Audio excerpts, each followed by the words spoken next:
1 मार्च 2025 प्रातः मुरली। ओम शांति। बाप दादा मधुबन। मीठे बच्चे, प्रीत और विपरीत यह प्रवृत्ति मार्ग के अक्षर हैं। अभी तुम्हारी प्रीत एक बाप से हुई है। तुम बच्चे निरंतर बाप की याद में रहते हो। प्रश्न, याद की यात्रा को दूसरा कौन सा नाम देंगे? उत्तर, याद की यात्रा प्रीत की यात्रा है। विपरीत बुद्धि वालों से नाम रूप में फंसने की बदबू आती है। उनकी बुद्धि तमो प्रधान हो जाती है। जिनकी प्रीत एक बाप से है वह ज्ञान का दान करते रहेंगे। किसी भी देहधारी से उनकी प्रीत नहीं हो सकती। गीत है, यह वक्त जा रहा है। ओम शांति। बाप बच्चों को समझा रहे हैं। अब इसको याद की यात्रा भी कहें तो प्रीत की यात्रा भी कहें। मनुष्य तो उन यात्राओं पर जाते हैं। यह जो रचना है उनकी यात्रा पर जाते हैं। भिन्न भिन्न रचना है ना। रचयिता को तो कोई भी जानते ही नहीं। अभी तुम रचयिता बाप को जानते हो। उस बाप की याद में तुमको कभी रुकना नहीं है। तुमको यात्रा मिली है याद की। इसको याद की यात्रा अथवा प्रीत की यात्रा कहा जाता है। जिसकी जास्ती प्रीत होगी वह यात्रा भी अच्छी करेंगे। जितना प्यार से यात्रा पर रहेंगे पवित्र भी बनते जाएंगे। शिव भगवान वाच है ना, विनाश काले विपरीत बुद्धि और विनाश काले प्रीत बुद्धि। तुम बच्चे जानते हो अभी विनाश काल है। यह वही गीता एपिसोड चल रहा है। बाबा ने श्री कृष्ण की गीता और त्रिमूर्ति शिव की गीता का कॉन्ट्रैक्ट भी बताया है। अब गीता का भगवान कौन? परम पिता शिव भगवान वाच। सिर्फ शिव अक्षर नहीं लिखना है, क्योंकि शिव नाम भी बहुतों के हैं। इसलिए परमपिता परमात्मा लिखने से वह सुप्रीम हो गया।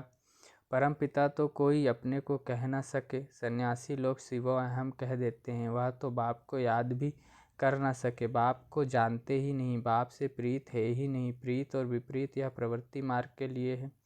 कोई बच्चों की बाप से प्रीत बुद्धि होती है, कोई की विपरीत बुद्धि भी होती है। तुम्हारे में भी ऐसे हैं। बाप के साथ प्रीत उनकी है जो बाप की सर्विस में तत्पर हैं।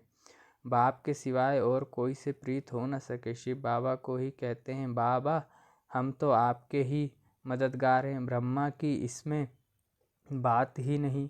शिव बाबा के साथ जिन आत्माओं की प्रीत होगी वह जरूर मददगार होंगे। शिव बाबा के साथ वह सर्विस करते रहेंगे। प्रीत नहीं है तो गोया विपरीत हो जाते हैं। विपरीत बुद्धि विनश्यंती। जिनकी बाप से प्रीत होगी तो मददगार भी बनेंगे।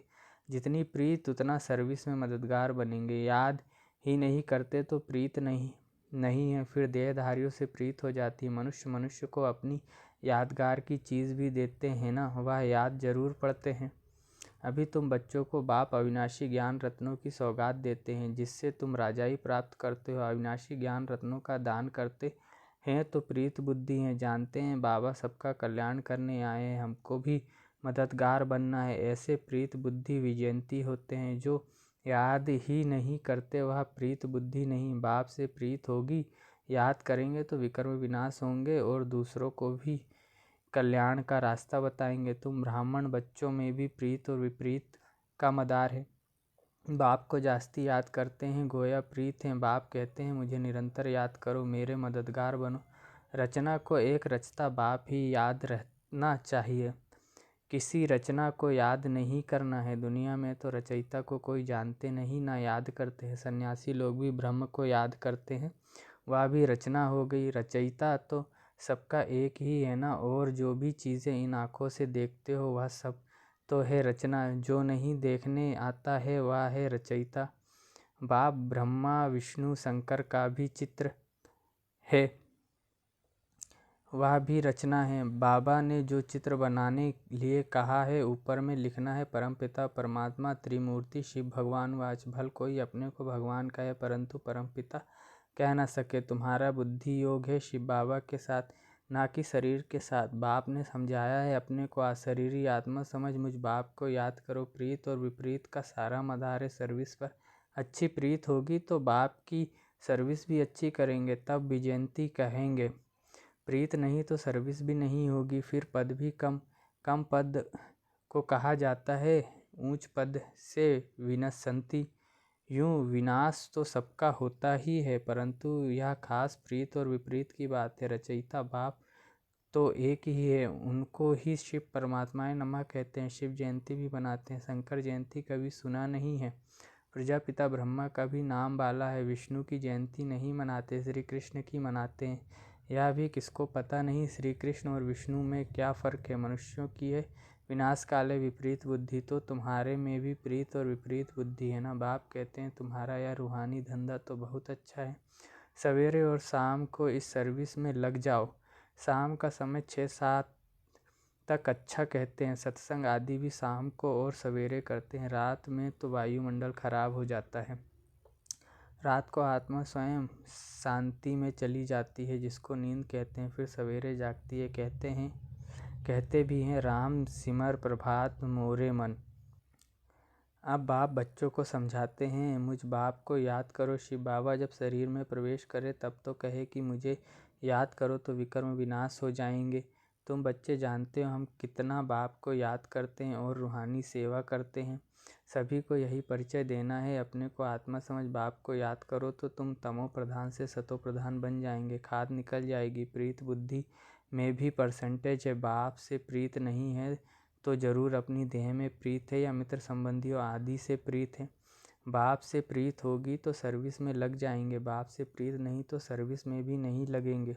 कोई को सिर्फ अल्फ और बेग का राज समझाना तो बहुत ही सहज है। भगवान है परमात्मा कह याद करते हैं, परंतु उनको जानते बिल्कुल नहीं। बाबा ने समझाया है हर एक चित्र में ऊपर परमपिता त्रिमूर्ति शिव भगवान वाच जरूर लिखना है, तो कोई कुछ कह ना सके। अभी तुम बच्चों को अपना सैम्पलिंग लगा रहे हो, सभी को रास्ता बताओ तो बाप से आकर वर्षा ले। वे बाप को जानते ही नहीं, इसलिए प्रीत बुद्धि है नहीं। पाप बढ़ते बढ़ते एकदम तमो प्रधान बन पड़े हैं। बाप के साथ प्रीत उनकी होगी जो बहुत याद करेंगे, उनकी ही गोल्डन एज बुद्धि होगी। अगर और तरफ बुद्धि भटकती होगी तो तमो प्रधान ही रहेंगे। भल सामने बैठे हैं तो भी प्रीत बुद्धि नहीं कहेंगे, क्योंकि याद ही नहीं करते हैं। प्रीत बुद्धि की निशानी है याद।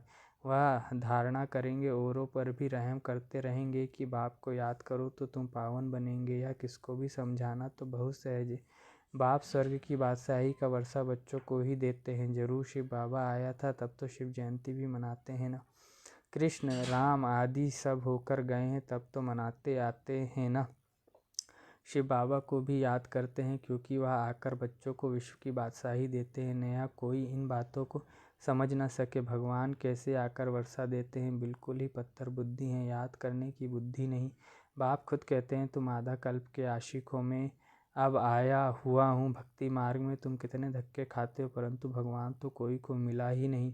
अभी तुम बच्चे समझते हो बाप भारत में ही आया था और मुक्ति जीवन मुक्ति का रास्ता बताया था। श्री कृष्ण तो यह रास्ता बताते नहीं, भगवान से प्रीत कैसे जुटे सो भारतवासियों को ही बाप आकर सिखलाते हैं। आते भी भारत में हैं, शिव जयंती मनाते हैं। तुम बच्चे जानते हो ऊँच से ऊँच है ही भगवान, उनका नाम है शिव, इसलिए तुम लिखते हो शिव जयंती ही हीरे तुल्य है। बाकी सबकी जयंती है कौड़ी तुल्य। ऐसे लिखने से बिगड़ते हैं, इसलिए हर एक चित्र में अगर शिव भगवान वाच होगा तो तुम सेफ्टी में रहेंगे। कोई बच्चे पूरा नहीं समझते हैं तो नाराज हो जाते हैं। माया की ग्रहचारी पहला वार बुद्धि पर ही करती है, बाप से ही बुद्धि योग तोड़ देती है, जिससे एकदम ऊपर से नीचे गिर जाते हैं। देहधारियों से बुद्धि योग अटक पड़ता है तो बाप से विपरीत हुए ना। तुमको प्रीत रखनी है एक विचित्र विदेही बाप से। देहधारी से प्रीत रखना नुकसान कारक है। बुद्धि ऊपर से टूटती है तो एकदम नीचे गिर पड़ते हैं। भले यह अनादि बना बनाया ड्रामा है, फिर भी समझेंगे तो सही ना। विपरीत बुद्धि से तो जैसे बाँस आती है नाम रूप में फंसने की, नहीं तो सर्विस में खड़ा हो जाना चाहिए। बाबा ने कल भी अच्छी रीति समझाया, मुख्य बात ही है गीता का भगवान कौन, इसमें ही तुम्हारी विजय होनी है। तुम पूछते हो कि गीता का भगवान शिव या श्री कृष्ण, सुख देने वाला कौन है। सुख देने वाला तो शिव है, तो उनको वोट देना चाहिए, उनकी ही महिमा है। अब वोट दो, गीता का भगवान कौन। शिव को वोट देने वालों को कहेंगे प्रीत बुद्धि। यह तो बहुत भारी इलेक्शन है। यह सब युक्तियाँ उनकी बुद्धि में आएंगी जो सारा दिन विचार सागर मंथन करते रहते होंगे। कई बच्चे चलते चलते रूठ पड़ते हैं, अभी देखो तो प्रीत है, अभी देखो तो प्रीत टूट पड़ती, रूठ जाते हैं। कोई बात से बिगड़े तो कभी याद भी नहीं करेंगे, चिट्ठी भी नहीं लिखेंगे। गोया प्रीत नहीं है तो बाबा भी 6-8 मास चिट्ठी नहीं लिखेंगे। बाबा कालों का काल भी है ना, साथ में धर्मराज भी है। बाप को याद करने की फुर्सत नहीं तो तुम क्या पद पाएंगे, पद भ्रष्ट हो जाएगा। शुरू में बाबा ने बड़ी युक्ति से पद बतलाए थे, अभी तो वह है थोड़े ही, अब तो फिर से माला बननी है सर्विसेबल की, तो बाबा भी महिमा करते रहेंगे। सर्विसेबल की तो बाबा भी महिमा करते रहेंगे। जो खुद बादशाह बनते हैं तो कहेंगे हमारे हम जींस भी बने, या भी हमारे मिसल राज करे। राजा को अन्नदाता माता पिता कहते हैं। अब माता तो है जगत अम्बा, उन द्वारा तुमको सुख घनेरे मिलते हैं। तुम्हें पुरुषार्थ से ऊंच पद पाना है। दिन प्रतिदिन तुम बच्चों को मालूम होता जाएगा कौन कौन क्या बनेगा। सर्विस करेंगे तो बाप भी उनको याद करेंगे, सर्विस ही नहीं करते तो बाप याद क्या करें। बाप याद उन बच्चों को करेंगे जो प्रीत बुद्धि होंगे। यह भी बाबा ने समझाया है, किसकी दी हुई चीज़ पहनेंगे तो उनकी याद जरूर आएगी। बाबा के भंडारे से लेंगे तो सिर्फ बाबा ही याद आएगा। बाबा खुद अनुभव बतलाते हैं, याद जरूर पड़ती है, इसलिए कोई की भी दी हुई चीज़ रखनी नहीं चाहिए। अच्छा, मीठे मीठे सिकले थे बच्चों प्रति माता पिता बाप दादा का याद प्यार और गुड मॉर्निंग। रूहानी बाप की रूहानी बच्चों को नमस्ते। मुझ रूहानी बच्चों की रूहानी माता पिता मम्मा बाबा बाप दादा को याद प्यार गुड मॉर्निंग और नमस्ते। शुक्रिया बाबा, शुक्रिया आपका पद्मा पदम गुणा, शुक्रिया। धारणा के लिए मुख्य सार। पहला है, एक विदेही विचित्र बाप से दिल की सच्ची प्रीत रखनी है। सदा ध्यान रहे माया की ग्रहचारी कभी बुद्धि पर वार न कर दे। दूसरा है, कभी भी बाप से रूठना नहीं है। सर्विसेबल बन अपना भविष्य ऊंच बनाना है। किसी की दी हुई चीज़ अपने पास नहीं रखनी है। वरदान है, शुद्धि की विधि द्वारा किले को मजबूत करने वाले सदा विजयी और निर्विघ्न भाव। इस किले में हर आत्मा सदा विजयी और निर्विघ्न बन जाए, इसके लिए विशेष टाइम पर चारों ओर एक साथ योग के प्रोग्राम रखो। फिर कोई भी इस तार को काट नहीं सकेगा, क्योंकि जितना सेवा बढ़ाते जाएंगे उतना माया अपना बनाने की कोशिश भी करेगी। इसलिए जैसे कोई भी कार्य शुरू करते समय शुद्धि की विधियां अपनाते हो, ऐसे संगठित रूप में आप सर्वश्रेष्ठ आत्माओं का एक ही शुद्ध संकल्प हो। विजयी यह है शुद्धि की विधि, जिससे किला मजबूत हो जाएगा। स्लोगन है, युक्ति युक्त व यथार्थ सेवा का प्रत्यक्ष फल है खुशी। अव्यक्त इशारे, सत्यता और सभ्यता रूपी कल्चर को अपनाओ। ब्राह्मण जीवन में फर्स्ट नंबर की कल्चर है सत्यता और सभ्यता। तो हर एक के चेहरे और चलन में यह ब्राह्मण कल्चर प्रत्यक्ष हो। हर ब्राह्मण मुस्कुराता हुआ हर एक से संपर्क में आए। कोई कैसा भी हो, आप अपना यह कल्चर कभी नहीं छोड़ो तो सहज परमात्मा प्रत्यक्षता के निमित्त बन जाएंगे। अच्छा, ओम शांति।